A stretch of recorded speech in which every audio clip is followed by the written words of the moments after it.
what happens to Ambassador Akuong? Does he still retain a job?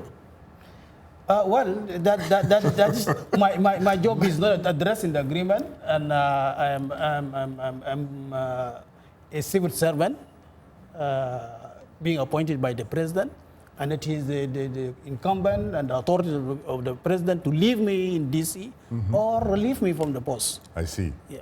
Do you agree with you? Yeah, that is some correction that I want to make.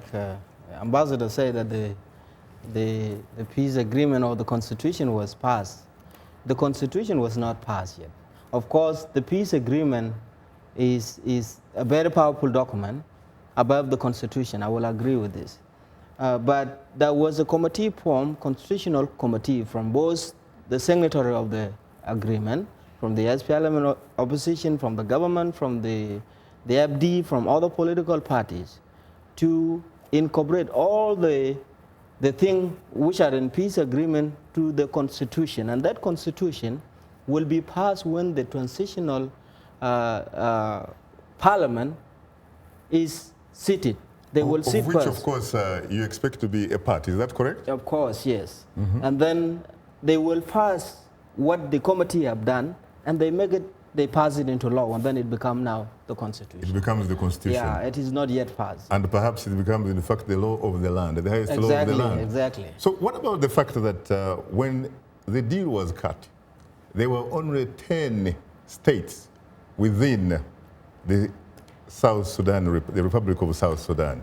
And now you have 28 states which have been put in place by President Salva Kiir. What happens to that? Shaka, I would say, you know, the 28 state issue is one of the thing also that need to be given attention by even the international community, because that is a violation of the peace agreement. That one is not inconsistent with the peace agreement. It was not there in the peace agreement. So it was done outside the peace agreement. Therefore, for us, we believe for the peace agreement to be implemented, the 28 states will be reversed because they are not in the peace agreement. Very interesting. As you can see, obviously, there are some contentious issues here. Let me come in. If you go to the agreement and read it from the first page to the last page, there is nothing mentioning that South Sudan is composed of 10 states. It is not in the agreement, nor 21 states or 30 states. So it is not enshrined in the agreement that we are signing the agreement.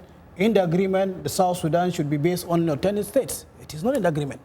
What about that? So what the president and the government in place has a right to govern the country, to develop the powers of and powers and authorities from the top to the bottom. This is what the government has exercised. This is actually very interesting because the idea of the 28 states or whatever apparently came from Riek Machar and was rejected by President Salva Kiir.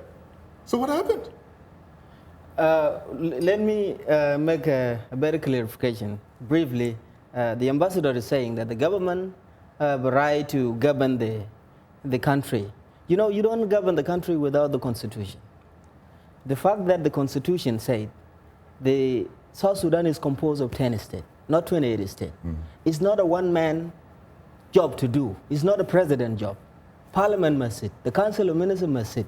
And they have to discuss and deliberate on it and come up with the 28 state issue from the parliament. It is not a unilateral decision that could be made by the president. Yes, Dr. Riek have suggested. It was a suggestion.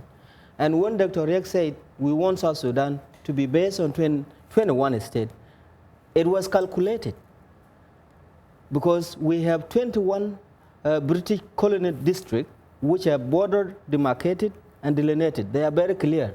There is no quarrel in it. Not only that, Dr. Riek did not say it like it is going to work. He said, this is our proposal. Let's table it on the peace agreement. Let's talk about it.